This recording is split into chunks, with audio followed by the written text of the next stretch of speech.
All right, Oh, so man. I guess we should start talking about Section 31 then, huh? Yeah. All right. You already got this recording? Yeah, we've been recording for a while. Oh, that's nice. So just a random point in there. Yeah, Nice. yeah. So my notes start off with the quote that like the movie opens with. Fate, who makes the sword, does the forging in advance. This quote means nothing. It's pretty awful. It means it's stupid. It's a stupid quote.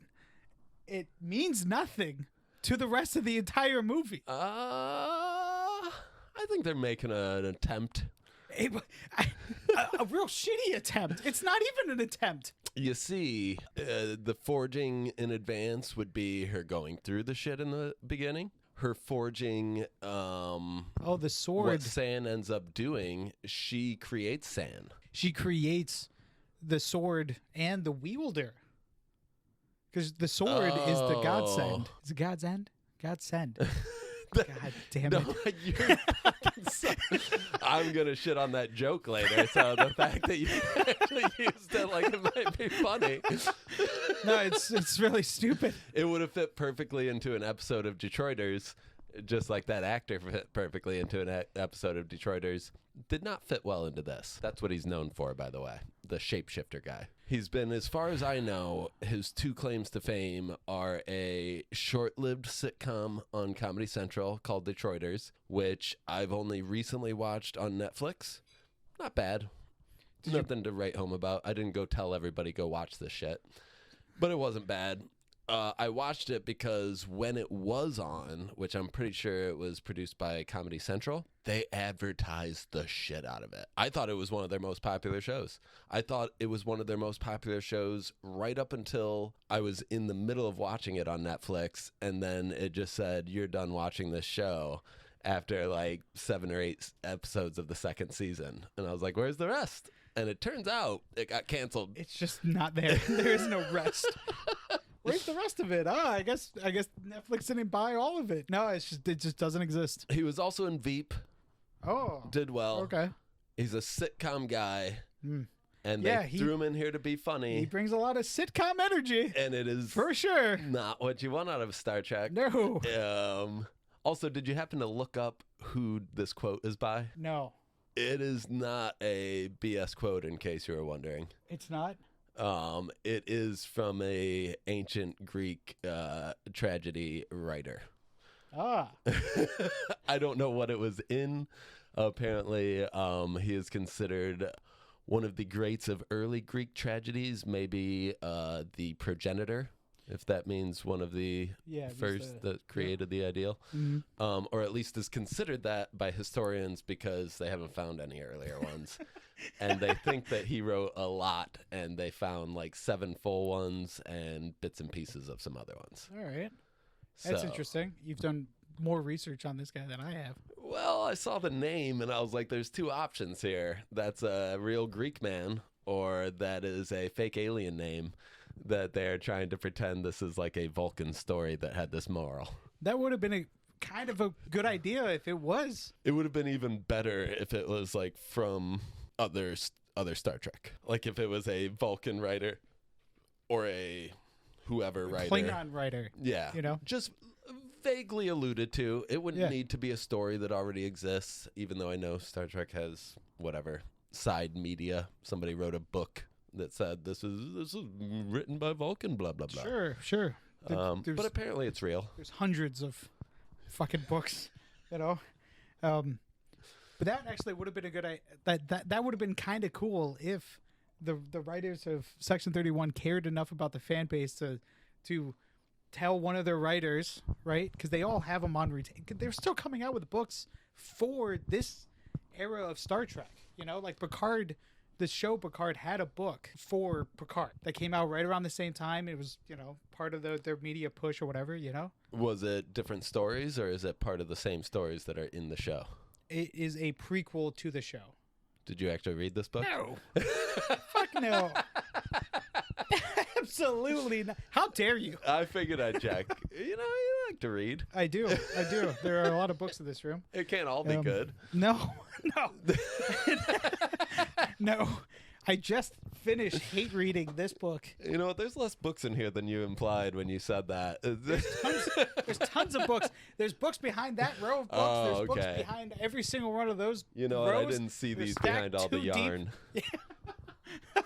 You know, when the first book I notice is a bunch of Stephen King, I'm going to say, you know what, there's some issues here. To be fair, only my books are those two cubbies in the on the right side, and they are too deep. And then there's obviously books on top and of the books that are sitting there. And then there's this shelf of books on over here, and there's books behind the Golden Girls. I should have known. Although some of those look like Yeah, some are Harley manuals. catalogs, okay? and Take it easy. Some of them are manuals, sure. And all of this is all motorcycle magazines and stuff like that. But you know, you can go fuck yourself. But You know, there's a whole shelf of James's books here that are a little concerning to me. they should be. Okay. Yeah, yeah, they should be. Yeah, I don't think she has any of her romance books out here. That almost looks like it could be very related. Oh, no, that's a G. Never mind. I thought it was Maquis Love. See, if you made that joke around what the fuck's this dude's name, Kurtzman, you would have no idea what the fuck you're talking about. I don't think he'd have any idea what if I was talking about Modern, about his very shows. Yeah, that's true. I think he just 100%. collects a check. Yeah, so that would have been a cool idea if they would have incorporated a quote from some Vulcan writer, some Klingon writer, to allude to the story that they're going to tell. I'm reminded of Revenge is a Dish Best Served Cold, opening a Star Trek movie. You haven't seen any of the original cast movies, no. you son of a bitch. I don't even know why we're talking about comparing this to Better Trek when you haven't seen any of the original cast movies. That is the opening for Star Trek II, The Wrath of Khan. Okay. And it is later quoted in the movie by Ricardo Montalban, who plays a character whose name I should know more than the actor's name, but for some reason I remember the actor's name more. Oh, Khan. You literally had just said it. Title. Son of a bitch. Oh, God. So Khan brings that up later, that he wonders whether Kirk is aware of the ancient Klingon proverb about revenge being a dish best served cold. I think it was Kalis that said that. No, it was definitely. Oh yeah, yeah. They didn't. I don't know. I think it's actually from. It's a Originally proverb. It doesn't matter who said it. It's a proverb. So the first scene opens inside of the Terran Empire. We're on a fucking desolate planet. There's a whole bunch of, there's this little family doing their farming shit, and this mysterious young lady shows up and says, "I'm back. Here I am." You know, they're like, "Oh my God, we're so happy to see you. Sit down, eat. You know, tell us, did you win? Did you survive?" Kind of get inklings of this contest that's used to determine who the emperor is going to be. And then she kills her whole family. This is, of course, Giorgio killing her family and becoming emperor of the Terran Empire. Any issues yet? Yeah. I've got a few basic ones. Okay. A windmill is made up of two parts. It is a mill at the bottom, and it captures the wind to make it work. Sure. This is the top of a windmill turning nothing. There's nothing below it. So it's spinning, but it's not turning anything. Could it be for electricity? There's no lines coming out of it. I guess it could be wireless electricity. It is the future. It's the future. It's whatever. really hard to tell what year it is. Come on, it's modern Trek. It's just future. Yeah. Come on. Yeah. We're not going to explain anything. I think when they keep doing more and more prequels, they forget how close they're getting to today. And that they just keep going back and a back lot of and stuff back. has to happen. So it's like I didn't even think about this till right now, and maybe this is way too early because it's going to come up a lot later. The one dude's 350 years old because he was captured during the eugenics war, or not captured and then turned into an augment and then exiled, spent most of the time in stasis, sleeping, something, comes back. Hand wavy, vague. I was created by one of the Khan's warlords. Yes. Gigi the Marked, or something like that. Is this Yuri the Marked? Yeah, Yuri. Hopefully it comes up later. You take a note of that one? I didn't take the note of the name other than one of Khan's warlords. Yeah. So my issue with this is he slept for 350 years, and it's 22-something right now in this show, which means it's 100 and some years in the future from where we're standing right this second. And this dude supposedly, there still needs to be a eugenics war, and then he needs to go into hibernation, and then he needs to come out. So according to this Wikipedia timetable of star dates marked by our actual year, and then what show or movie takes place on that timeline, Section 31 takes place in star date 1292.4, which is, according to this, equivalent to 2324, which would make this show before the Next Gen season 1, but after the movies, the original cast movies. Oh. Mm-hmm. That's terrible.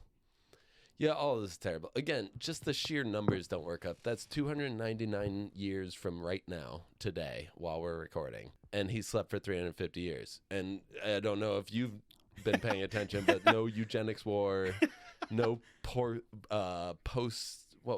post-nuclear horror, which is the time period of the episode 1 of Next Gen when they go to the courtroom with Q. Yeah, sure. That's supposed to be the post-nuclear horror, which it's after World War III, which I think is the same as the eugenics wars, or is that 2 different wars? I think that's 2 different wars. So there needs to be 2 major global conflicts, and then 350 years before this guy comes back, and we're at 299 total. And probably at that point, like, we're not just a global war, but a solar system war. You know what I mean? Like, we have to be at least like starting to for eugenics. Yeah, I think, right? Seemed like it was mostly on Earth. It could have been, I guess. I don't know. We got fucking CRISPR going on right now, so like that that's just the beginning of it. I guess since you didn't watch any of the original cast movies, it's really hard for you to say. Yeah. So I mean, obviously that's well, I watched those movies, and judging by the scenery, I'll judge the timeline just solely on the scenery. I should judge this show on its scenery. Hey, I got my There's a windmill that's got a net over it. It doesn't turn. You paused as if I needed to shit on this scene. This might be the best scene of the whole movie. It honestly her coming is. back. And you know what? What's the stupid part? I in my notes, it got the Terran Empire. She kills her whole family. She becomes emperor. Cool big ship shows up, poking out of the atmosphere. Pretty fucking cool. And then a fucking army beams down in front of her, right? Why is that ship in the atmosphere? It's poking out of the atmosphere. Yeah, but it's right there. It's mostly in the atmosphere. Why did it come down that much? That's a good fucking point. They've got transporters. This is just a hang visual. out in orbit, you fucks. It should be a point in the sky if the like ship a satellite. is that big, bringing the ship into orbit like that should be fucking up the oceans that are on this planet. It should be fucking up the ship based on the timeline that we're given, where we know hundreds of years later ships do not regularly go in and out of atmospheres. They're either built at a shipyard in space, or they're built on ground meant to be in atmospheres. And they don't mix and match. The two shall not mix. The two worlds should not combine. Every captain should have to debate whether the structural integrity field is strong enough and the shields can handle the atmosphere that they are going into. Every fucking captain. Strange New Worlds does we can swear on this podcast, I don't give right? a fuck.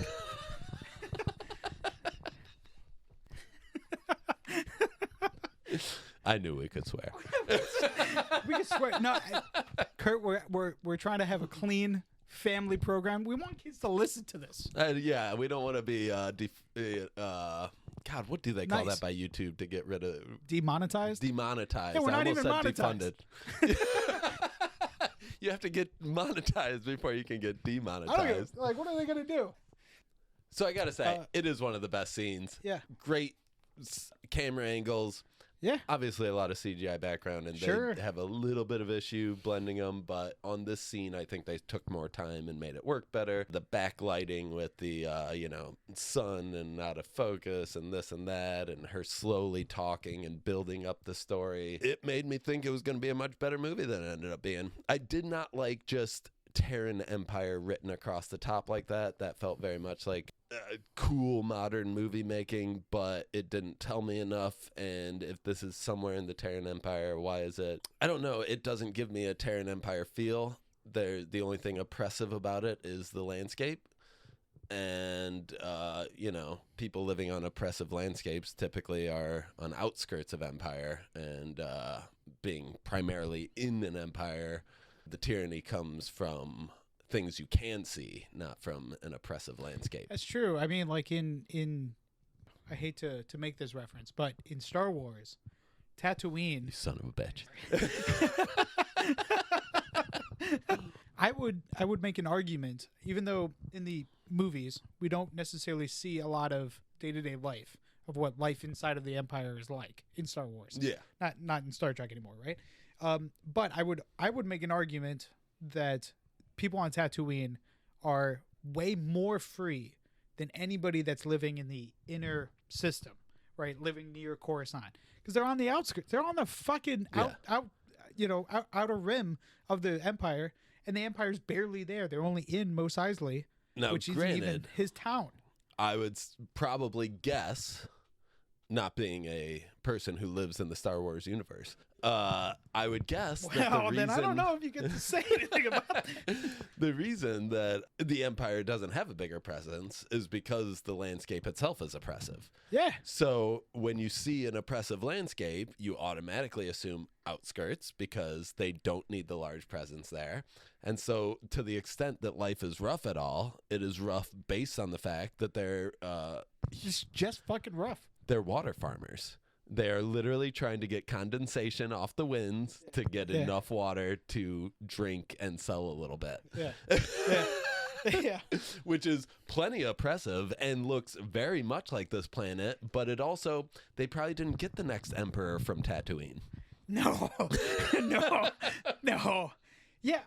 How retarded is the Terran Empire if to figure out who the next emperor is? First off, that anybody who was at the time running the empire, right, who's like the bigwigs, how should we determine who's the next emperor? Well, the way we determined who the last one was, who's going to kill who to figure out who's on top, right? No, instead of doing that, let's have a Hunger Games situation. Yes. Let's collect some poor kids. Novel. Let's collect. Let's find children and see if they're ruthless enough at this age to become emperor later. Luckily, nobody else wanted to be emperor because whoever that lady was that handed over the whatever cape and is standing there announcing her emperor, you would think she was in a position that she'd be fighting for it. You'd think there'd be a lot of like Game of Thrones situations where a bunch of people want this emperorship. Exactly. And I was just like, no, this one kid killed all the other kids. So I mean, I don't want to fuck with them. I mean, she was from a desert planet. So You don't. I mean, she's although it's wily. not a desert. There's like a lake or river there, Yeah, it's but just- the land right next to it looks like a desert. Who the fuck knows? Their atmosphere was just fucked or something. I don't know. Yeah. I looked a little closer. It looked like there was some little bit of grass. I was going to say it's a desert and nothing should grow there on top of this bullshit windmill. But upon second watching, the ground was a little muddy and looked like there maybe some moss or grass on it or something. So it's not that bad. Yeah, I'm ridiculous Suck it for up. making these assumptions. Suck it up. But yeah, no, you wouldn't be that low in the atmosphere. You wouldn't drop everybody there Yeah. right then. You wouldn't give this kid the emperorship without there being more pomp and circumstance. It would be on Terra. It would be other a big people thing. would be there. And if they're so oppressive, everybody would have to watch. You know what I mean? Oh, like yeah. it would be something that everybody in the Empire has to participate in. You want to talk about Star Wars? This Yeah. would be the end of a Star Wars movie where everybody's there seeing a medal being given. Exactly. Yes. And if you don't clap hard enough, you die, you know? And there would be terrible music, not the real pop music that Oh they put in my later. fucking But God. You All right. can continue. Yeah, Sorry. so I did want to point out that I made a note that the teleporters that the Terran Empire uses sound like shit. They just sound like like they're clipping, like they don't sound good. And then the sound effect that they chose doesn't sound good. So moving on. It looks all right, though. It looks cool. It's Yeah. a very cool effect. So this is the It looks part very of J.J. Abrams. I think ever Yeah. since J.J. Abrams, they've pretty much done Yeah. teleporting the same.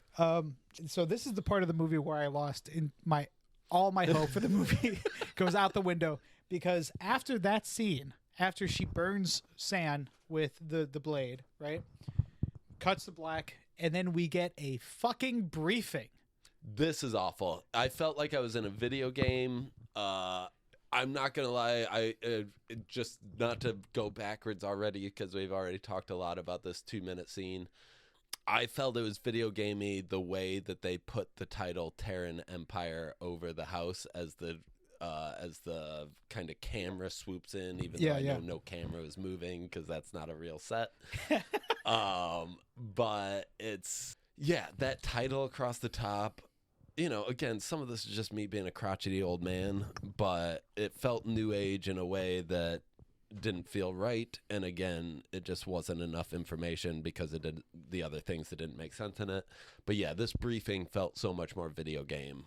It panders to you you're very right in saying that it feels like a video game, like trying to get somebody who isn't like doesn't know anything about Star Trek at all into what's going on, you know. I think I wrote that the briefing is on the mirror universe. Like they have to explain to us what the Terran Empire is and the mirror universe is, you know? It's like, bitch, I've been here since the 90s. Fuck you, Jamie Lee Curtis. I know what the mirror universe is. Was she the voice all already from the beginning? I didn't recognize it till the end. No, that's her. Fuck her. And then the last fucking thing that they say in the briefing is, this dog bites. Ugh. I know. I think I missed that just because I can't hear those 3 words in a row and take it serious. I mean, that's just like 90s, not good thriller, but like cheesy thriller, where like you don't want to have to think about the what's going to happen. Almost like action thriller, where it's more about the action than the thriller. Yeah. It doesn't really build suspense. It's just cheesy lines. Yeah, we're just here for the spectacle. Yeah, and there's plenty more cheesy lines. Oh to go. yeah, oh yes, sir. And also, they were they had this map, the star map on the screen, and it had like, you know, the Federation, you know, and they had the Klingon Empire and the Romulan Empire over there, and it says, look, we lost contact with Jojo over here someplace, right, far outside of Starfleet territory. No, it's not. It's not that. It's not far at all. It's not that. I mean, there's literally star bases next to where you said you lost contact with her. There's 4 star bases outside of Federation space in that graphic you showed me. I'm not gonna lie, we should probably have more resources when we do this, but if I remember correctly, everything that was labeled as people that you know was kind of on the right side of the screen. And on the left side of the screen was where it was outside of Federation bounds. Yeah, you're right. And like any 3D map, space map, something like that, which are never rendered perfectly on television, but I can get over that. It's a 2D rendering of a 3D thing. There's a lot of rounded edges. So the edge of Cardassian space is rounded, and there's like this form to it. And then the edge of this is rounded. And those are all made by treaties. And then the area that has no treaties is a stark, straight line with 3 90-degree angles in it as it goes down the screen. And you're just like, these aren't treaties. This is the loose part. This is the dotted line. Over here is a hard line. On the other side, where you have treaties that set it up. And that harsh line should actually be like 4 lines of like, all right, this is where like we're no longer allowed to colonize. This is where we're no longer allowed, like going that direction. We're no longer allowed to put factories or anything like that, or any kind of mining facilities. And then this is where the neutral zone is. Ain't nobody coming in here. And then this should be like this should be like a map of Kashmir, where nobody actually puts a real line down because nobody. Jesus Christ! Too much? Was that too? Wow. Oh, it's fine. It's just, all right. Yeah, I don't know where the line is, but it's somewhere in there. It depends on who you ask. And that's what you say there. Although I did think I noticed, they try to put in little things for us Trekkies. Was the Badlands over there? Yeah. It's a little small for that map. Yeah. I was like, shouldn't the Badlands be a little bit bigger? This is a series of like nebulas in rough space. Yeah, you could also like make the argument that it's before. Maybe we That's don't why know it's so how far big. out. Maybe we don't know how big the Badlands pretty are. close. To your point about it being right across the line, it looked pretty close. Yeah, look pretty fucking right there. Yeah. There's star bases near it. There was a Starbase 11 right there, and I was sitting there going, how does 9 come up later? Yeah. Why are you going backwards in numbers hundreds of years later? So I have Stardate, 1292.4 which came onto the screen and also said far outside of Federation space. And my note is not that far. Yeah, no, it's right there. It's not that far. And then my next note is rock music. Yeah, at least the first rock music is definitely rock themed. It definitely has that, but it's very much the vocals on it feel kind of what's the Bruce Willis movie? The Fifth Element. Fifth Element, where there weren't words. It was very just operatic. yes, and it said syllables. Even the subtitles, which I put on immediately when the movie started because I heard nothing that young Giorgio said throughout that conversation, and I had to turn it back. I turned those on and rewound it. Man, I was trying to be considerate of the people that I live with, so to prevent Jamie from overhearing and bleeding into her subconscious and ruining her day, I put headphones on and sat here and watched it like a fucking loon, as you can see, inches away from the screen. Yeah. Could you hear what she said at least? I heard. Oh, that's nice. Well, she also doesn't know how to enunciate. Yeah, it was like weird. Parts of it were breathy, and then with like little hints at the end of a sentence where it was almost like if you turned it up, it'd be too loud. So yeah, I definitely turned on subtitles. But the beginning of that music, it just said vocalization, and I was like, that's interesting. Right as the scene ends, there's lyrics, and it very much just sounds like a modern pop rock song. Yeah, it just doesn't mean anything. Star Trek has never done well with real music. No. Rock music. They do much better with like classic stuff, classical, or Next Generation be doing a lot of jazz and stuff. Yeah. And DS9 doing a lot of jazz stuff too. Well, like that lounge singer thing. Yeah. But they're doing it in like, oh, isn't this quirky? We're doing something old. See, the lounge singer is supposed to be of its time. It's supposed to take you back to to a pre-rock time, and maybe post-rock should have influences. And it is almost stupid that all Star Treks are like classical music, where you're like, no, progression would keep progressing forward. Like, I don't know why Keiko only likes traditional Japanese music that came out before the 18th century. I'll say it. Nobody does. Nobody ever. Nobody has ever liked traditional Japanese music. Nobody's like traditional anything music that came. And nobody in Europe is sitting there going like, the medieval minstrels or whatever. Yeah. They really had it right. They had music down to a T. I'm not really into that new instrument that they came out with. They call it the trombone. I really want to hear more sackbut. Yeah. Yeah.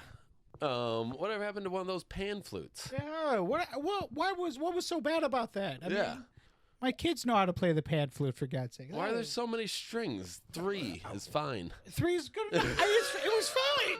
It was fine. It was fine for my father. It would be fine for my kids. It was fine for my great grandfather. It'd be fine for me. I mean, what the fuck? You're right. This is a very hard thing to do in sci-fi in general. Is to like depict futuristic art. And to try to do it with music, but try to also keep because the whole movie is broken up into obviously episodes, right? Because this show was obviously supposed to be a series. It that should got have been shoved. 10. Just because by the end, I think the way you're saying it with the briefings and everything, it's kind of like 3 episodes in one. It's an hour and a half. It's about a half hour each. The emotions that they expect me to have after this hour and a half imply that they gave me 10 hours of story. Yeah. It wasn't there. No, it not was at all. not there. No. I mean, to the point where, like, I don't want to jump too forward, but to the point where some of the actions that I was seeing out of our main characters at the pinnacle moment in this movie, it was like, the fuck are you doing? What is wrong with you? Like, if you knew nothing about, like, I guess we're going to flash forward just for a second here to the last moments. There's at one point where Sana's about to, like, slash her or something like that in their final fight, and she jumps up and she hugs him. The entire last hour and a half, which you expect me not to know anything about her or the mirror universe, anything, you had to tell me about it, so you expect me not to know anything about it. So everything that I should know about Giorgio is that she's ruthless, right? And she's the bad bitch of this space station that apparently can jump to hyperspace. She's the centerpiece of the underworld on this station, right? And she hugs the guy that's trying to kill her. It can jump to warp hyperspaces from Star Wars. Oh, motherfucker. That their hyperdrive instead of their warp drive is what actually propels them forward. I'm blushing. You should be. I think it's just hot in here. What's crazy is this is the coldest room in the apartment because the heater is blocked by that big bookshelf. It's probably just the beer. And the fact that you're wearing a hoodie and a hat. Yeah, I'm sooner to take the hoodie off than the hat because once I have hat hair, it's really, I can't take it off. Our listeners are going to be very disappointed in your hat hair. All 2 of them. Yeah. They might see me someday and they'll be very disappointed when I take this hat off. Oh, so this is it, huh? You're just a hat guy now. I'm a hat guy from That's this point it. on. Yikes. 37, I've bit 38 next week. I That's become a usually how hat numbers guy. works. Yeah. Yep. Next week. Yeah. Well, you're having surgery when real close to your birthday. I figured why not waste away my birthday recovering from surgery. Yeah.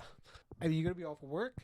That is very true. That's what everybody said at work, actually. They were like, oh, you planned this so you'd be off for your birthday. And I was like, this is a terrible plan. I'll be bedridden I'm going to be on my wasting birthday. my birthday. Yeah. Yeah, but...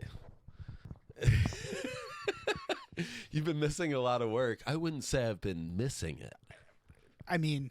Is that too old of a reference? That's too old of a reference. Yeah. Never mind. I'm sure you missed me at work, but I wasn't being missed. Never watched Office Space. I have, but I haven't watched it recently enough for any quotes to be top of mind at all, other than fucking memes, Yeah. Oh, I had my, my stapler. I just... The swing line?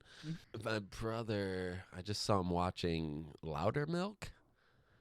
Yeah. Is that any good? You just gave me a look like you've seen it. I've seen clips of it, and the clips are, always supposed to be like, is the meme-worthy clip, right? Yeah. Just all right. There was one that I always saw. I haven't seen any other clips but this, and it's him bitching at the girl at the coffee shop for her voice. Yeah. And I saw one clip that was sufficiently short, and I thought it looked like a funny show movie. I don't even know whether it's a show or a movie. I think it's a show. And it looked funny. I think it's on Netflix? Oh, I was going to say Amazon. Maybe it is. Prime? Because in my head, it's that low of a... It's like an Amazon show. You know what I mean? I always thought that guy should be in more, and then I haven't 100%. seen anything till this. Yeah. Well, you make one good movie. I mean... Yeah, fuck it. What are you going to do? You can hit that pinnacle again. Yeah, you hit it. You're done. You're done. So I saw the same clip like 5 times thinking it was funny, and then I saw it a little bit longer. It was just like extended a little bit further, and he keeps going, and I'm like, all right, this is just a crotchety old man bitching. This isn't not funny anymore. Yeah. It's crest. You went past it, This kind of a gripe is worth like 2 little comments and then walk away. Yeah. Like if you're gonna keep going, you're no longer funny. You're just mean. Yeah, you're just an asshole. Yeah. Yeah, you know what? Sometimes teenage girls just, you got to leave them alone. They're not going to act exactly how you want them to. Luckily, I'm not a parent, so I don't care. I'm assuming teenage girls are out there doing something annoying. Yeah. I tend not to interact with them. Same with teenage boys. Teenagers in general are out there right now having broccoli hair, being annoying. Oh, they're awful. You know? I only know a handful of them. I tend to be related to them, and I ignore the parts that are annoying like that. Luckily, you can't because they're not yours. Yeah, You know? it's You could just... very easy. I just go, hey, how's school? Yeah. Merry Christmas. I'll see you in a year. Yeah, so we open onto JoJo's space station. Give me a 4-hour recording. Yeah. She's head bitch. This is Did you really type JoJo? yeah. It was just faster than type in Giorgio, you know? Because I was making these notes on my phone while I was watching it, you know? I think the reason you're having issues with the pronunciation is it is Giorgio, but it's the second syllable. It's French, so it's Georgia. I don't give a You just fuck. gotta fade away. It doesn't matter what you say because the end French syllable people doesn't will matter. just be mad. French people are like, no, that's wrong, and then you say how they say, and they go, no, it's still wrong. Yeah, they're not even they're always mad. They're Yeah, not. They haven't even heard this, and they're already mad about it. You know what I mean? They're mad at us right Yeah. now, Garrett. Ooh, Oh, I loved her overdub- outfit. Huh? I Oh, liked yeah. her That face mask thing. that was pretty cool. If you're making, costumes and stuff for a Star Trek, that's got to be fun. You Oh, can just yeah. let your imagination run wild. 100%. I thought it was nice. 100%. And I will say, as a big Michelle Yeoh fan, it's what I was hoping for with Discovery. Was I thought she was going to be the star, and she wasn't. And so her just walking in with like a badass scene of just looking at her high heels zoomed in, and then looking at her from behind, and I'm Yeah. like, she's probably not going to be able to fill all this, which she didn't. But I love Michelle not the Yeoh, so point. I was like, yeah, I'll Yeah. do this. Yeah, this is total. Fantastic. I'll go with it. Set design wise, love. Beautiful Really? bar. It's gorgeous. It's great. Very futuristic. Wrong but time period, but but still like it, right? Yeah. So she meets with our Section 31 dude. What was his name? Alok, he plays Alok something. Omari Hardwick is the actor's name. I kept thinking I knew him from other stuff. I swear to God, I am 90% sure I just saw too many commercials for the show. 50 Cent produced a show called Power for like 6 years, and he was like the lead actor, and I just saw commercials for them so many times that he looked familiar. And I was like, I must have seen him in something. And I totally did not. I've just seen commercials of him playing somebody kind of, I think he was like a stoic badass. I think Power was a bit of a gangster mixed with big corporate money type thing. Never Okay. saw it. I think it's on whatever. It's on one of the premium channels that wasn't HBO, so I didn't have it. He's kind of reminding me of a character from Halo, but I don't think that's him. Because it would have popped up in it. It would have popped in up a little quick bit sooner. search. Yeah. Than his pivotal role in Lap Dance. Oh, I'm sure it was huge. That has a 4.9 rating on well, there you go. IMDb. Oh wow, look at that. Well, no. For everybody that watched the movie Lap Dance, they loved it. Wow, good for them. I've seen McDonald's with 4.5 ratings, actually. I go, I guess these are pointless. But if you're only expecting McDonald's, that might be a good one. So she talks to him. They go to her office. He's going to try to sell her some illegal drugs. I love this drug, by the way. It kind of sparkling around. Yeah, I want to Cool. cough up Kinda cool. sparkles Yeah, like that. Kind of cool. Kind of looked like those sparkles were also on whatever planet Giorgio's from. It looked Sure. a little bit like spice blowing around. Oh, okay. I And got I was a bit like, that's, Yeah, you stole that shit.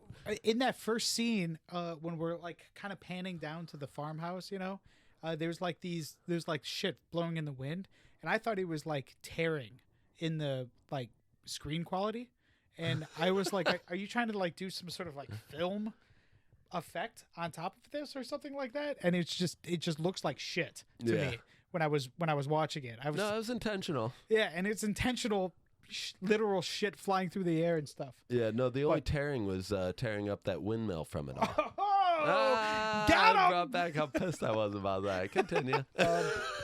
So, so they're gonna take the drug. She pours it into the drinks, and they sip. Right? There is an very obvious overdub of them a sipping noise. It's like, who gives a fuck? Why was this? This was literally on someone's agenda. Someone was given like a sheet of paper that said, "This is what you have to do today. These are the noises you have to put into the film." And somebody had to spend time and money. Money was spent to put that sip into this. You know what would have been easier? Them sipping a drink. But if you look at the drink, it doesn't flow like a liquid would it's flow not even because there? it's not there. It's They CGI'd the drink. You know what would be easier? Who gives a fuck? Do you hear me sipping from over there? Do you hear this? Oh my God, stop it. You're so loud. No, well, that's the other thing. It's not even that. It's just have them drink a real drink, and then to the extent that there's a sip, you'll hear it. There's a boom mic. It'll pick it up. Almost. Presumably, there's a boom mic. They're actually all on lapels. Yeah. Those are real Star Trek communicators on there. Yeah. They're actually Bluetooth lapels too. You know? So you get the quality in there, you know. I was glad they didn't have those to keep up with time, but it also didn't say how they were talking to each other when they talked through communicators. I was like, what the fuck? You should have to pull out a thing and flip it open because you decided to set this as a prequel. And that thing that you're pulling out needs to be big, you know what I mean? And chunky. With no digital screen on it. It needs to be a fucking size of a fucking phone that you have to flip open that it's got knobs and dials and buttons and shit on it. And then she just comes out and you're just like, what the fuck is Section 31 doing in my bar, you know? Yeah. And then pretending it's a clever movie, it has you rewind to the 6 people she noticed. A clever movie would have shown you 24 people, and then she would point out the 6 that she noticed were Section 31. You saw 6 people exactly leading up to this. Weird. And then she pointed out those 6. Are you... Before this scene, I was, you know, we're panning around the bar, you know, and our obvious laughing Vulcan, right? I said out loud, that better be a Romulan. Because now with that haircut. Oh my God. Blonde hair, right? Like a streak of blonde hair. Awful choice. Laughing hysterically, right? I was just very upset without even knowing that he's trying to blend it. So for this brief moment up until the end of the fight scene, we're supposed to believe that is a real Vulcan who's pretending to be involved in. Everybody fucking knows that Vulcans don't have emotions that are suppressing their emotions. They don't laugh. So you laughing just points more attention onto yourself. So like, what's the point in laughing? Just because you wanted to have a laughing Vulcan at your bar in this stupid movie. Yeah. I mean, I guess they were trying to point out how much he wasn't a Vulcan, but it ignores the fact that he was trying to pretend to be one. So, like, the movie wanting to be clever and pointing out that he isn't one only cleverly points out that he's bad at his job. So then why is he working for Section 31 if he's bad? That's my next fucking note, is that 31 looks like retards. My question is, and I think this is a legit question throughout the entire movie that I don't think they really ever say specifically, which is, do they all work for Section 1? It's Section 31. Or does just the one guy work for Section 31 and he's allowed to recruit a small group of people around? The vibe that I got is that he's the only one that actually works for 31 and that this is like a detached group. Yeah. In which they tell case, him to gather people. Yeah, like, in which case it's a bad group to gather. Exactly. But at least Section 31 doesn't look as stupid. But they still look retarded because they're sending him alone to then go get one of the worst people to ever exist, a genocidal maniac. And not get her to arrest her, but get her to use her, which would think would be a bigger... Go recruit her. Yeah. I mean, we tried to recruit her once She worked for us for a little bit, and we lost contact with her. So we're bad at our jobs. We're bad at intelligence. The CIA is bad at their jobs, and they're better than this. In defense of this movie, which I don't know why I'm doing it, but I'll attempt it really quickly. In defense of this movie, it seemed as though the only previous real Section 31 stuff, at least from what I consider Trek, which means 90s Trek. That's the only...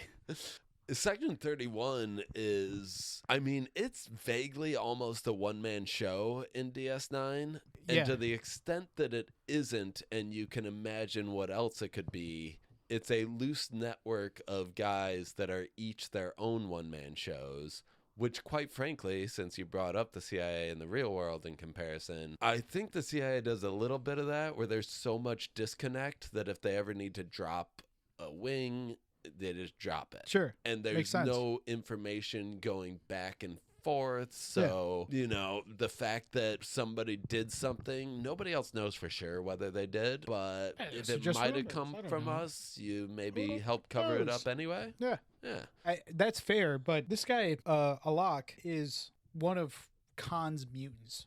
A soldier in the Khan army. You know what I mean? And these are the people he chose to pick out to go see someone who he's supposed to believe is worse than... Yeah, well, these are physical augments more so than mental augments. You know, he's no Bashir. He didn't get all the he's all no the Bashir. genetic he didn't get all the mental stuff. He was just the muscle, you know. So Section 31 looks like retards. I'm no longer scared is one of my notes. Is that like any kind of... At the moment that you had the briefing, I don't take the movie seriously. And I don't even take the character seriously anymore at all. The tension between them where she doesn't know why they're going to this room and he's giving her the drug and then she just goes, let's cut the shit. Why is Section 31 here? And I was like, so let's cut all the tension that we're building and let's just literally have, I don't know, just long, a bunch of, minutes long explaining how I knew that all of your people in the bar were fucking garbage. And, you know, the one chick with the blue hair, she's got a stick so far up her ass, it's sticking out of her fucking mouth and blah, blah, blah. Like, all of the tension that was built, all of the small goodwill that you built in creating the atmosphere of the bar, minus the music, is completely gone now. The stick up her ass, you just definitely reminded me. And to be honest, if it was the one time, maybe it would be okay. Where she just goes through them all and she goes, you have 6 archetypes of characters out there. Let me explain the archetypes that we're going to be dealing with through the rest of the episode or the rest of the show. It's literally the producers and directors of the show telling you what you should make of these characters. And to be honest, if they did it once, it would be fine. But every time they get together, they go in a circle and they go, I'm this character. And they look to the right, and the next person goes, oh, I'm this character. But I'm this guy. And they turn to the right, and they go, but I... Yeah. And it's just like, yes, I get archetypes. You could just have characters speak as if they're those archetypes and not tell me that they're those archetypes. Yeah. You don't need to keep telling me over and over and over again. Show, do not tell. Everything they ever do... Even when they do show, they tell right afterwards in case you missed it. Were you paying attention? Did you see the last scene? Did you see that? Because if not, I'll tell you. I'll tell you exactly what happened in that scene. I'll tell you exactly what happened in that scene. Don't worry about it. I will catch you up. Oh, my God. So we came out from the porch here. Jamie's in the other room working on her candle stuff. She's watching a reality show, 1,000-Pound Sisters or whatever, right? The other night, I went out there with my Steam Deck, and I was playing a video game. One earbud in for the Steam Deck and the other one out so that I could listen to the show and hang out with Jamie, right? You opened the window? Yeah. So I'm disappointed to say that what they got going on in reality TV shows is a fucking formula to just touch every aspect of your dopamine, right? Yeah. And drip feed it to you in case you weren't paying attention again, right? And we finished an episode, we were watching the next one, and it was like my last time on 1,000-Pound Sisters, and it went through this minutes long explanation of what happened last episode. I was watching it. I know what happened. You don't have to tell me. Do you know why you don't have to tell me? Because you told me 4 times what was happening in the last one. You don't have to retell me. Now you're telling me a 5th time of what happened in the last episode. I don't give a shit. I just fast forward through that section. But yeah, throughout the movie, I wanted a bunch of things to pop up that said skip recap.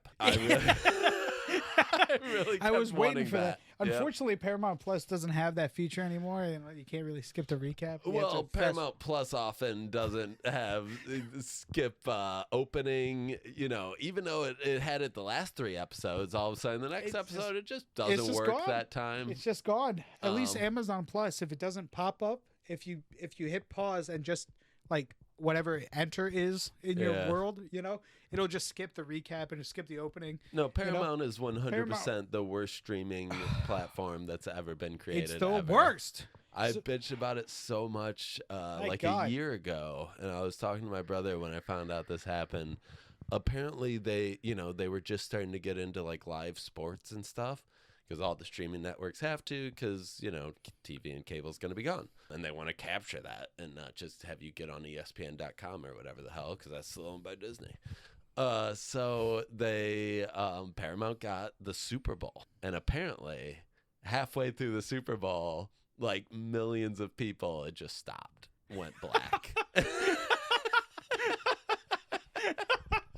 And I'm like, yeah, that sounds like like 4 different streaming things had the Super Bowl. Why you would attempt to do it on the one that never works for regular TV shows or movies that they've owned since the 50s, and they still can't send them to you. No, they still can't. It's insane. Do it correctly. So what do we got next? So I got my notes say fuck up an arms deal. Is that really the best you got? So if this was supposed to be a TV show, this was supposed to be episode 1, supposedly, or episode 2, right? Episode 1 could have been JoJo becoming emperor, and then episode 2 would have been this bar scene, or I don't know. Maybe this was episode 1. Doesn't matter. Fucking up an arms deal. That's really the best you got for this Ocean's 11 vibe that you guys are trying to put together. It's just trying to fuck up an arms deal. Garbage. Yeah. Section 31 looks like shit. This is them ship talking about their plan and stuff like that. I'm sorry, I cut you off. No, I didn't have that much other than, to be honest, it wasn't something I had thought about. I guess the only thing that kind of makes it more reasonable is the scale of the arms deal, but they didn't know that at the time, so I never really thought about how fucked up it was that this whole plan is just to stop an arms deal. Yeah, you're right. The scale was that like this dude Data No is going to go meet with a race of people who we're not on bad terms with. Yeah. But if they had a super weapon, that would change our dynamic a little bit too much. Yeah, but do they really know it's a super weapon until she goes, oh, you don't understand what you're dealing with? They mention super weapon. Okay. But they don't really, they don't even know what it is. Well, by the end of the show, the writers don't either. No, they do not. There's a oh my fucking big God. fucking issue with that. Oh, fuck. Yeah. Let's just go forward because it'll be more relevant later. Man. But yeah. Yeah. So 31 looks like shit because they are Marvel bantering back and forth during this planning phase. But even during the like part where they're trying to tell us their plan, banter, she comes in and is like, well, this plan is better. It's like I guess it is because there's no argument. There's no nothing. Because they said it was. We're just doing her plan.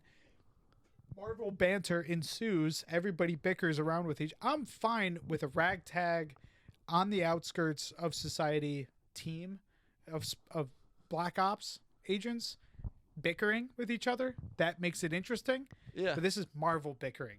They're bickering about because one of them said mecha dysmorphia.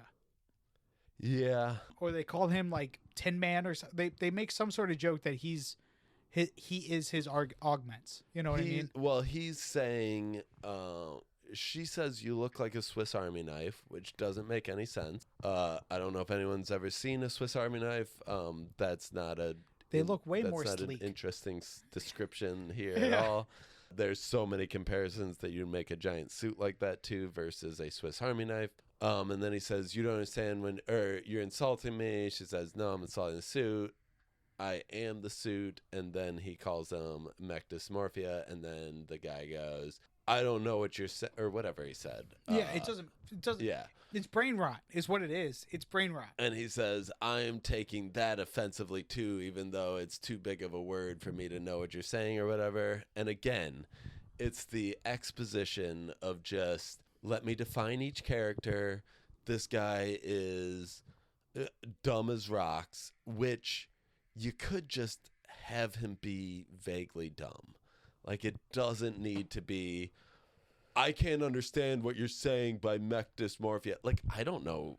That doesn't have a real meaning. It doesn't mean But anything. you understand what he's getting at. You're trying to make because- some body dysmorphia joke here, but it's not real. It's just, I mean, like, okay, so he like augmented himself too. It doesn't matter.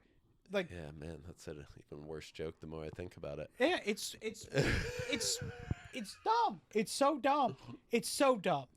And then my next note is like, Starfleet is here as a quote. Somebody said Starfleet is here, and there's the one bald-headed character, right? Yes. I didn't do a lot, but I did do a little bit of research and like reading interviews of some of the cast members, and she was one of the like top results. If you just search Section 31 interviews, right? For some reason, she's one of like the top results that comes up. Right? I know why. Shocking, right? But so there was a few things that You mean the unbelievably attractive woman that is not like old, has her career already set? She does more interviews? Okay, yeah. her interview is like half a paragraph. There's nothing in it.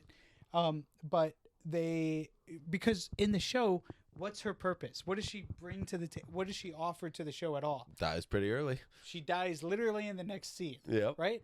Her only lines really are to tell the lieutenant, the Starfleet officer, don't get your fucking panties in a bunch. You could still be the hero at the end. Blah blah blah. Yeah. That's it. I'm not gonna lie, I'm glad she died as early as she did. Thank just God. Because Thank God. the defining characteristic of her, of everyone would be in a trance instantly or something. Like, it's way too. I mean, we were talking about it being too much of a superhero movie. You need other superheroes to match that superhero power. Yeah. To like come to some sort of a balance, and Yeah. there was nobody else but her. No. Because really you don't good point. put metaphysical things in a sci-fi. Yeah, that's a really good point. That this really is just a superhero movie. Oh yeah, It's 100%. it's the Avengers. It's Guardians of the Galaxy. Yeah, it's and- definitely Guardians of the Galaxy. and A it's lot of worse. jokes. And Oh, it's it's nowhere worse. near as good as Guardians It's so of the much Galaxy. worse. Out of the interview, there was a few things that I wanted to just pick up. Is The that, first one. Huh? It's nowhere near as good as the first Guardians of the Galaxy. Yeah. They got worse too. Oh yeah, they got way worse. Oh yeah, But Oh, yeah. continue. and they're still bad. So that chick is playing a race, a Deltran, which I guess is depicted in the very first original cast movie. No shit. But the actress that plays that alien in the first movie had one of the big things that like she was trying to like show my dedication to the art of acting in general is that she actually shaved her whole head. And for some reason, this interview makes a big point that she, playing the Delrin now, did not want to shave her head. So she didn't. Nice. Is What that is all this at? CGI'd? Huh? Is that just CGI'd, or did they put a bald cap on? Capper on her or something like that. So, since you haven't seen the original cast movies, that character, I don't even remember being that species, or if it was supposed to be that species, I don't remember this character trait of making people fall in love with them or anything. Because to the extent that she was anything, if I remember, it's been a while since I've seen the original cast movies. Giving me shit though, huh? Oh yeah, I'll continue. I've seen the second one enough times that I know quite a bit about it, but the other, that's what everybody knows, is Wrath of Khan. Oh, that's the good one, right? But the first one, the bald woman, I'm pretty sure was V'ger, which means that she was a person being inhabited by a computer program that was actually from the human Voyager program. So she was like the bad guy then in the first movie. Yeah. Because wasn't V'ger like it like got self-aware? Yeah, kinda, and it didn't know what it was looking for. It wanted to find its own creators because its creators were looking for information, and it was supposed to get the information of the universe and come back because it was just a probe. It was just supposed to be a satellite that went out, got information, and sent it back to Earth. When it got out there, it got, I think, taken over by some alien race, given more advancements, and then its natural next demand was to meet its own creators to give it all the information that it had, not realizing that its creators were just humans. So when it came back, it was almost like looking for its god. And when it found humans, it was kind of like, what the fuck are you? That definitely looks like her. So, interesting. Does it say that she's that race in some way? Yeah, that she was depicted, she was in the original motion picture as Lieutenant Leah. Portrayed by blah blah blah. The first character serving aboard the SS Enterprise. So V'ger took over her body. She's assimilated by. Yeah. So she was already on the Enterprise, but I don't think it said anything about her being having these powers. I don't think that came up. I think she was just a bald woman. That's another very. That's all I got is that I thought that entire interview was pointless because of how much of a big deal they made for her not shaving her head. I would have cared more about her for her tiny role in this movie if she shaved her head, but she didn't, so I don't care. And a lot cooler. Her role in this movie was fucking pointless. She didn't add to anything. She didn't take away anything. Not a damn thing other than showing, because the other black character, the one that was in Detroiters, was his race is not affected by her. Yeah. So him talking to her ticked Giorgio off that something is weird over at the bar. Yeah. Which wasn't necessary either. Yep. So was her whole point is to tell Giorgio that 31 is here? Fucking, it doesn't matter. It's pointless. It's stupid. I'm done. So more Marvel banter. Music still doesn't fit. And Marvel rhythm, because the banter just keeps continuing and continuing. Yep, a lot of sarcastic comments, not made in the way that the character would make the sarcastic comment, but in a meta way in which you're supposed to, as the audience, like, yeah, because that guy's making a commentary on the overall situation that I'm watching. And it's like, no, but the character isn't. Like, the writer is. Yeah, it's the writer, not the character making that observation. Not the writer writing as if he wants the characters to each be natural not human, but, natural beings. Real. Yes. There's name calling, and they just depict an Ocean's style plan, and there's cutscenes like Ocean's. It's, it's just so cringy because it's meta on top of meta on top of meta that just doesn't work. It's just, people don't like me insulting the Ocean's movies, but I think you making this, I guess, comparison, but also crossover is starting to make me realize why the Ocean's movies were a problem, including the first one of the George Clooney, Matt Damon, whatever. It's me. You were talking to me about the Ocean's movie, and I was yelling at you about, like, they're not all bad. Oh, other people have given me the same shit. Good. As they should. The first one's good. Yeah, no. What do you mean no? I'm going to tell you how right now. All right, let's hear it. That Marvel movie cadence that you're talking about right now, it started there. It's Ocean's 11's cadence put into Marvel movies. They came up with that shit. It's all meta.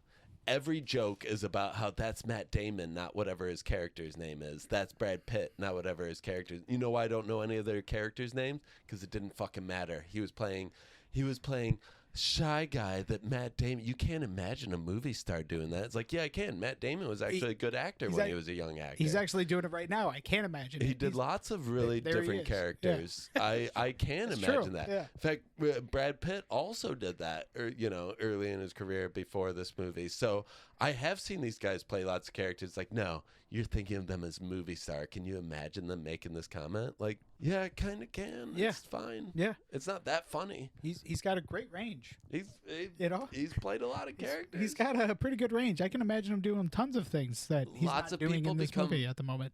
big names while doing shit. You actually have a few here that made their name because they could act. Weird. How about use that? How about use that? How about use that to your advantage? The first Ocean's movie is fine because it's the originator. I thought you were gonna move on. I wasn't done just yet. Just that the first Ocean's movie is fine. It doesn't deserve the criticism that Marvel movies or this movie deserves because it was the original. This movie is riding on the coattails of so many other more successful and less artistically bankrupt versions of itself that this thing is trying to emulate. That it just comes off as sad at this point. It's the dying husk of an IP that is just clawing at anything that would potentially make money. Yeah. And it doesn't. It doesn't. It's a formula that's already been created over and over again. There's no creation. There's only bastardization. Where we left off, Starfleet banter. Marvel banter. Starfleet is here. The Vulcan's accent is not only fake, it is bad. It is really, really bad. That actor is South African. I was trying to come up with excuses for that accent, which is why I looked him up. That is not a South African accent. It sounds like he's trying to do Irish a little bit in there. I think he's trying to be. But I can't put it all together. It's so bad. I don't get it at all. Why? Don't do any voice. Just don't do any. What the fuck? We learn about everybody's weird thing, what they bring to the table. The archetype of each character. Yeah, they tell us again. Said out loud in prose through their voice. Yep. This time. Exposition is never ending. So is that that's the third time the show treats you like an idiot, specifically about the archetypes, because they show you them individually in the bar. JoJo comments on each individual one of them, and then they tell us their thing when they're in the ship planning this stupid mission. Yeah. You know what? I'm definitely seeing the Oceans part where it's just like, I'm the bomb expert. I'm this expert. Yeah, they're going through. Except for none of them have expertise in anything. It's just character development. Yeah. It's not even development. It's not even like I was just having a flashback to Starfleet's progression and what she turns into at the very end. Oh, yeah. I just got very upset. Anyway. So she represents Starfleet, and yet her representation is the only indication of Starfleet we get throughout the entire movie. This is not a Star Trek movie. No. There is no Starfleet as far as anyone cares. No. And she's supposed to be the one that's like oh, there's got to be on the books or something. Yeah. She's here. But she's convinced by Giorgio later that she is the chaos agent of the group, even though her archetype would imply that she's the opposite of that. And she hasn't done anything chaotic throughout this entire mission, other than the fact that she's there. Other than the fact that Section 31 thinks that she would be good on this mission. So then that raises another question. Did Section 31 pick her, or did a lock pick her? Neither. I think the idea is that Starfleet sent her to keep tabs on Section 31, which also doesn't make any sense for what we know of the history of Section 31. They're so rogue that nobody would be able to keep tabs on them. No one would even know that this mission is going on in Starfleet. Yes. We only have one link to Starfleet, which is Jamie Lee Curtis's disembodied voice, Yeah. supposedly. And even that shouldn't be giving direction, because based on what we know of Section 31 prior to this movie, it should have been Section 31 is a section of the original Starfleet Charter, and it makes a space for this organization to exist, and it is immediately rogue. As soon as it gets started, it is no longer held on to by Starfleet, by the Federation, by any other governing body. And that's what makes them so menacing in DS9. Why the hell would Starfleet have an infiltrator? Not an infiltrator. They seem to be giving commands. Yeah. Yeah, none of this adds up. None. No. None. This starts the action scene where they kick kick the face of Data No and take his things. Ah, yes. My next big note that I have here is that the human can punch Data, because they're like doing the plan in their head, right? And they have these stupid cutaways and stuff like that. And Alok can punch Data No across the room. Apparently from his augments. But at this point we don't know that. Well, yeah, we find that out later. We do, but at this point we're like supposed to buy that on face value. Well, she says you don't seem human, and he says most of the time. Yeah, sometimes, some days. whatever. But like, okay, so he's not all the way human. Okay, so there's something weird about him. He's still part of Section. To our knowledge at this point is that he's still part of Section 31 in some way. Kind of gives us the impression of what we know as like old school fans, right? That maybe he was part of the Starfleet and then was brought into Section 31. That would make more sense. That would make a lot more sense. But no. He's just a rogue mutant that we gave him that 31 gave him the fucking authority to form a team and go on missions and shit like that. To say one good thing about this scene, I did like their indicator of out of phase a lot more than the classic indicator of just faded or whatever the hell the old one was. Sure. Very nice. Although I will. CGI's better, huh? Yeah, I mean it is. It is 20 years later. Yeah, weird. But Giorgio, this amazing general that is so smart and everything, doesn't seem to get her own advantages of going in and out of phase. Where coming back out all of a sudden gives you a lot of allies and him none, but she doesn't want to bring it out of phase at the right times. Yeah. Which is what makes it so difficult. Still cannot figure out why 1 foot stays in phase for her to not go through this wall. Yeah. Until the second that it's stolen and leaves, and then she drags it out of the wall. Magically. Completely unexplained.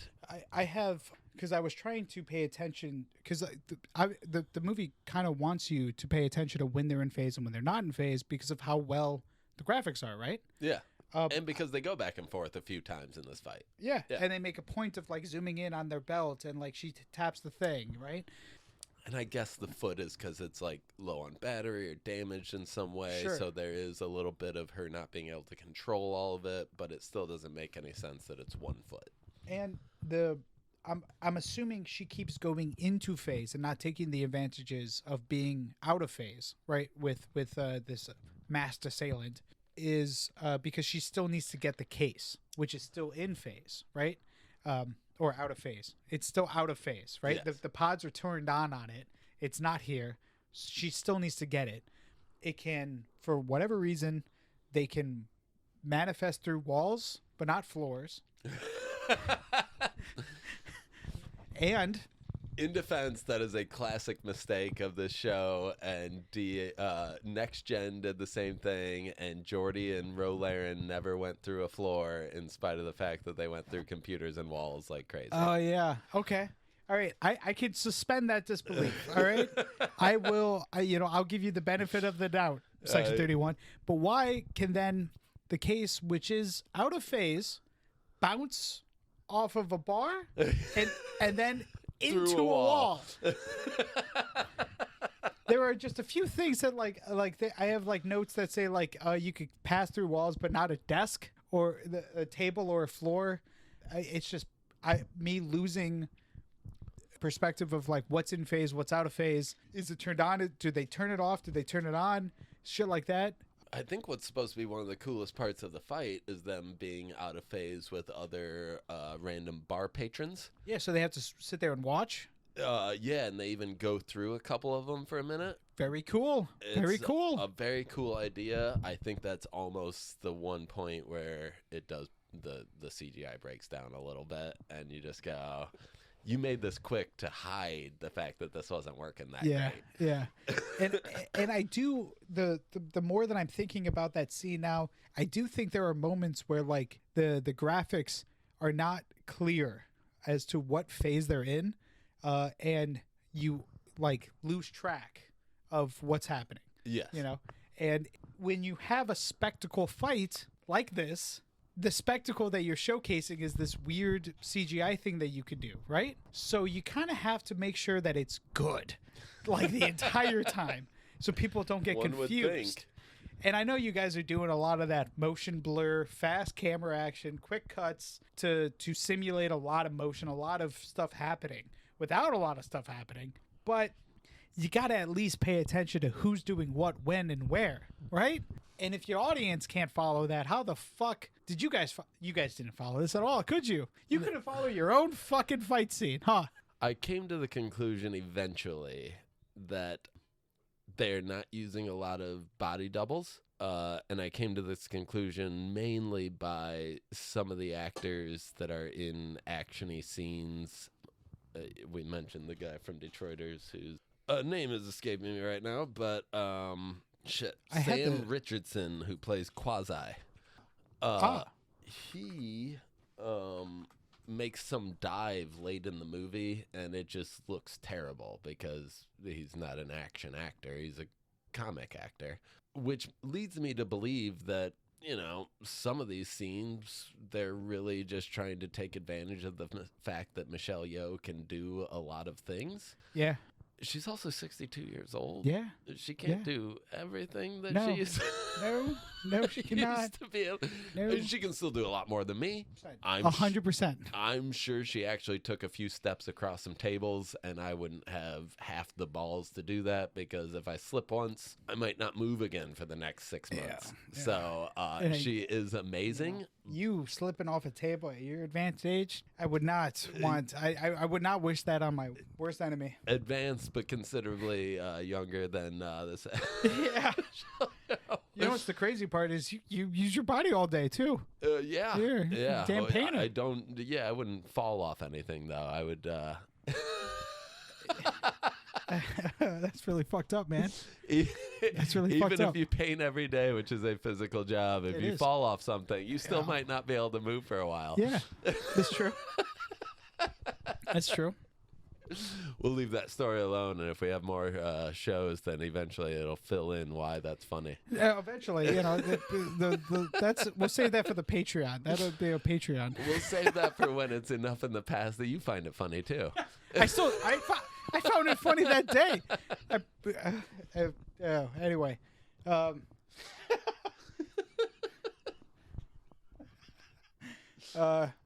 So that whole scene, the whole action scene is from minute 25:46 all the way to 32:12. It's a long fight scene to dedicate an hour and a half movie to for it to be confusing. And I'm pretty sure they've got like 3 of those. Yeah. Yep. I made a note of how much action was in this movie. I should have done the math, but I didn't because I'm lazy. That's a long fight scene for an hour and a half Star Trek movie. Yeah. You know? Yeah, not necessary. The later action scenes are the same way, where they're overdone, can't really see what's going on because, again, they're relying on the confusion to make it look more interesting, hoping your brain will fill in the blanks, which is great in old movies. Sure. If you're going to do this much CGI and this much other stuff, you should make it, I should see it all. You spent the money. These actors weren't on one set. You know what I mean? Yeah. Every set that they were on was either covered in green or behind them was nothing but green. Yeah, they spent the money on having CGI and having a green screen. I think what I've slowly discovered over time, knowing nothing about movies and how they're produced, is that there's money in the software to create the backgrounds and some of these action scenes in CGI, but the real money is in slowly editing every little piece of it to actually make that CGI work. Yeah. Yeah. And they did not spend that money. No, they did not. And we have some issues in CGI issues later in a fucking nebula. But so action ends.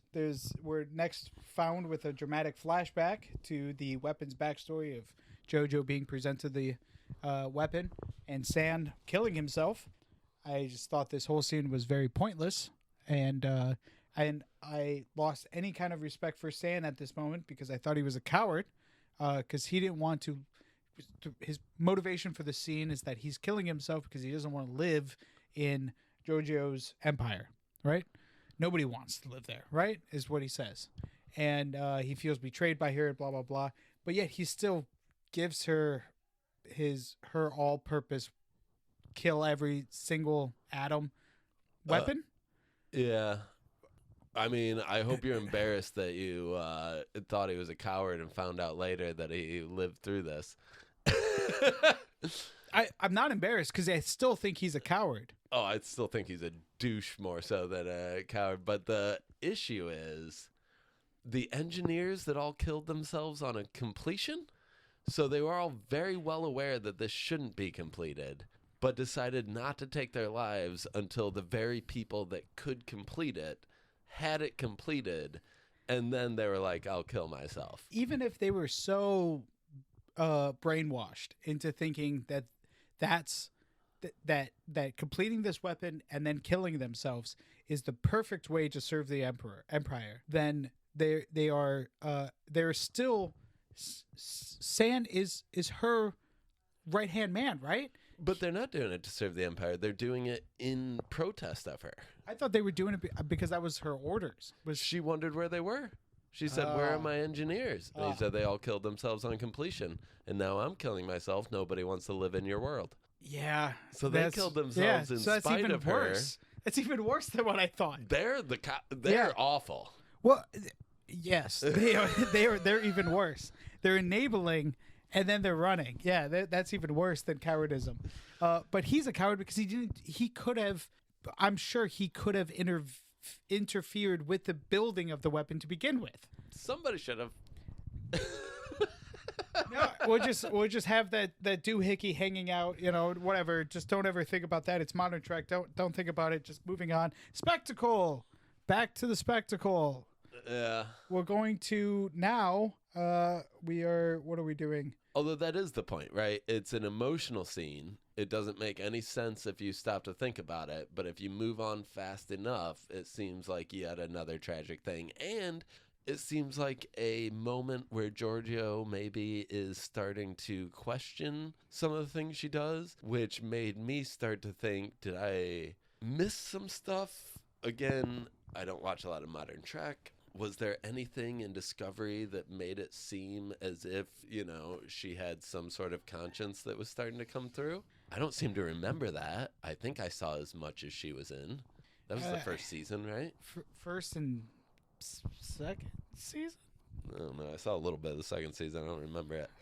I don't remember too much of Discovery. I've tried to block that out of my memory as much as I could because I thought they were going to go someplace kind of cool with, inadvertently creating the Borg in some way, but they didn't go that route, and it just got weird. And then she became Space Jesus, and it was obnoxious. And I don't remember. That was so many years ago. Yeah, and I don't remember what it was about Giorgio's character development in those shows. But I feel like Section 31 has done more legwork so far in making her out to be just the fucking worst, just the worst of the worst. Oh yeah, they keep calling her. They threatened her. Alok threatened her with leaving her with her genocidal memories. Yeah. as a threat. She committed the genocides. Do you think she, like, hates those memories? Yeah. You fucking She probably fucking jerks off to him. He definitely said it as if she would find it a negative, but I felt like it was less of a threat and more of a, you're more useful to me if you have your memories. You're more useful to me as a monster than not, right? Yeah. Yeah. Because I So guess then- the threat would be that she would get her memories erased because that's what he was supposedly given permission to do while arresting her. And then she said, there's a difference between being given permission to arrest me and your ability to arrest me. Which Paraphrasing. which we're supposed to believe that he couldn't do because of how smart she is. Yeah. Okay, wonderful. Apparently because of her control of this space station and this bar and whatever. And I guess if he's going to come in that obvious that she can call them all out within 30 seconds, I guess he probably couldn't. But there doesn't seem to be a reason why Starfleet Section 31 couldn't muster more power to go at her. She's, an entrepreneur of a bar? Like, I don't know. That's great. I'm sure she has some power there. But, Neat. If Starfleet decided to take Quark out, they were just going to do it at some point. Yeah, You don't just yeah. go, well, this is your bar. There's not much we can do. Well, you're far away out of the Federation, though. Yeah, right on the edge. Are you sure? There's a starbase. Like, Look at this straight line Have that you we seen- drew in space. you see this in line? 3D. And we didn't even. There's starbases nearby. We're supposed to believe this is far outside of the Federation. Jesus Christ. Anyway, so then we have the heart-to-heart with Alok, saying that he's 350 years old in the 20th century. He's a soldier of the eugenics war. Gary the Mark, one of Khan's warlords. And then, so they were underground when they had that heart-to-heart. She tells him that what they're dealing with is the gods send, and then we need to go get all of your people together. And then they go have a briefing on the surface. Why were you so far down there to begin with? Yeah. I think this was just an excuse to spend a whole bunch of money in the CGI pullout from the mines, or whatever they were. Not a terrible pullout, but yeah, pointless scene again. Supposed to get you kind of, but there was also, so she's arrested. She's in cuffs. He asks her for information. She says, if we're going to be partners on this, she gives some evidence that maybe he wanted around longer and the threats aren't real. Yeah. Which I guess is decently in there. And then she says, you tell me everything about you. He tells her his whole life story. And she says, and I will tell you about me. And then she says, I created that weapon. That's why I know what it is. End of scene. Then the pull out through all this stuff. That's You're not right. the exchange here. That's not the give and take. That- you need that to was- give more information. That was just take. There was no give. It was only take. Yes. It was only take, you You guys losers. made a deal. Yeah. I watched you make the deal. You didn't hold up to the deal, and then the scene ended. Yeah. And you were done. Yeah. We still don't, like... I made this. Gather your crew. We'll need them all. You don't know. It's worse than you thought. I have to tell you about it up there, though. Yeah, We're wait. going... It's going to take us... Wait. 15 minutes for us to get out of this mine. For some reason, you... Oh, she also makes some, like, this is supposed to be Section 31. Why aren't you torturing me? Torture's not going to work on you. Torture never works on tyrants. You mean people that never were in the trenches? People that the last time she was in the trenches, she was 17. Yeah. It was that scene that she got anointed. Yeah. I'm then pretty she's sure been- torture works on her. It's going to work. It's it going to should be work fine. better than it would on anybody Ever. that's ever been tortured. Like, you know what? She spent the Emperors last- and presidents don't get tortured. Random soldiers get tortured. Generals sometimes get tortured. She tortured her generals and majors and shit. That's coming up. I have more of the show and don't tell kind of shit. Yeah, But- she got uncuffed, outfit change before they made it to the surface to talk about this. I Before have she to gave change any into more a more information. menacing cape. Yeah, it was a nice outfit. Good set design for sure. I'm not. Yeah, if we're gonna say positive things about this show, great set designs, great costuming. The costuming's awesome. We didn't mention him, but her waiter. Yeah, I liked him a lot. Do you know the reference? Yeah, he's the black and white character from species from the original series, right? I watched in the first scene that he was in the first time I watched it. In my mind, it was them having fun with futuristic style, and I thought it was like makeup on the guy. Like in universe, it was supposed to be makeup. Then he came back, and I was like, oh, that's a clever homage. I like that, That's whatever. cute. And it's well done. It looks better than it did in the original series. He looks 100%. like a kind of real person. I mean, the black's too black and the white's too white, but if you made it black and white skin color, it would be offensive. Just racist. There's nothing good about it. So I guess being that, the problem with the original series was how on the nose it was. But I guess being this on the nose at this point is actually a good thing. Yeah. So then they have another Marvel banter on the surface with the whole crew. The Vulcan gets angry too soon, lost impact is my note. I can't remember the exact thing that happened other than this is his second scene. Yeah. He did nothing during the action scene at the bar, and now he is, his second scene is another Marvel banter, and he gets angry. The whole it's a Vulcan having very swingy emotions. We saw him laughing, now we see him pissed. It's gone. It's the impact that you were trying to do of like, isn't it quirky? Isn't it weird? Isn't it funny of having a Vulcan having these kind of emotions and stuff? It's gone now. Yeah, so the anger is at quasi, whatever they call them, calling the discovery of his people an infestation. That's right. Yeah. Yeah. Mm-hmm. So this is a super intelligent, microscopic creature, which I'm just going to say, suspension of disbelief for sci-fi. There's a difference between sci-fi and fantasy for a reason, and there should be a different standard for suspension of disbelief. Yeah. And Yeah. I don't have it for this. There's a reason why microscopic organisms generally are not intelligent, and it's because there's not enough cells talking to each other to, for neurons to create complicated ideas. It just Yeah. is. Yeah. I'm sorry. And we're supposed to believe that to your point, we're supposed to believe that this microscopic race is so sophisticated that they ruled the galaxy. Yeah, at some something point. or other. Yeah. And that's his whole motivation of eventually selling them out, As far as I can tell, of working with Sand, is we were kings in our day and now we're not. We did rule and we will rule. Well, it seems like you have a fucking get out of free jail, no consequence superpower, if this is a super crew, right? That you could just microscopically go into anything and basically control it. I know that the Vulcan is a robot and it's like a suit that it's wearing. Yeah. But he hijacked the mech dude easy enough. Sure, he's got a lot of augments. Fair enough.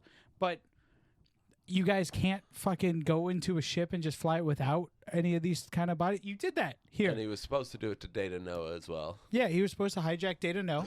He hijacked that ship at the end of the movie without a body, So you're trying to tell me that this microscopic organism can't scale themselves to be... Because it seems like the robot was not created by them.